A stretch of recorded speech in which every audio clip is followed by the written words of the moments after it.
Hi అండి. Welcome back to my channel. ఈరోజు వచ్చేసి ఆకుకూరలు హార్వెస్ట్ చేస్తున్నాను. ఫస్ట్ వచ్చేసి పుదీనా కట్ చేస్తున్నానండి. పుదీనా చట్నీ కానీ లేకపోతే పుదీనా రైస్ కానీ చాలా బాగుంటుంది. పెద్ద గార్డెన్లోది కూడా కట్ చేసి తీసుకొచ్చాను.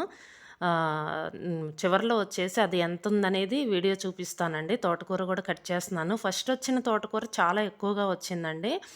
మనం ఏంటంటే కట్ చేసేటప్పుడు సగానికి కట్ చేస్తే మళ్ళీ మళ్ళీ చిగురు వచ్చేసి మనకి యూజ్ అవుతుందండి ఆకు అనేది.